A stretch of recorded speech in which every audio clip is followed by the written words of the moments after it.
নমস্কার, merry Christmas. বিষয়টি হলো একটু ভিন্ন। যীশুখ্রিস্টকে ঠিক এইভাবেই উগ্রবাদের হাতে তুলে দেওয়া ক্রুশে বিট করা হয়েছিল। একটি নাম, একটি মানুষ, আর ধীরে ধীরে ভেঙে পড়া বিশ্বাস। যেভাবে দীপু দাসকে কথিতভাবে উগ্র জনতার হাতে তুলে দেওয়া হলো, ঠিক সেই মুহূর্তেই আবার ফিরে আসে পুরনো ভয়। যখন গুজব, সন্দেহ আর ভিত্তিহীন অভিযোগের ভারে একটি মানুষের পুরো জীবন চূর্ণ হয়ে যায়। ব্রিটিশ সাংবাদিক নাওমি ক্যান্ট যথার্থই লিখেছেন, জানেন কি, যেভাবে দীপু দাসকে উগ্র ইসলামিক জনতার হাতে তুলে দেওয়া হয়েছে, তার ঠিক তেমনই যেমন বাইবেল বর্ণিত আছে, যখন যীশুখ্রিস্টকে মিথ্যা অভিযোগের ভিত্তিতে জনতার হাতে তুলে দেওয়া হয়েছিল এবং শেষ পর্যন্ত তাকে ক্রুশবিদ্ধ করা হয়েছিল।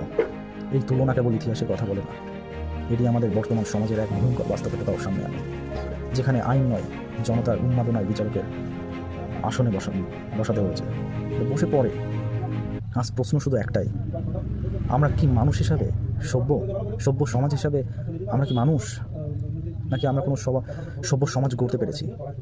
এই ধরনের মব জাস্টিস মেনে নিতে পারি? আপনাদের কাছে একটি প্রশ্ন। যাই হোক, নমস্কার, সবাই সুস্থ থাকবেন, ভালো থাকবেন এবং ভিডিওটি শেয়ার করুন যাতে তাদের কাছে পৌঁছে যায়।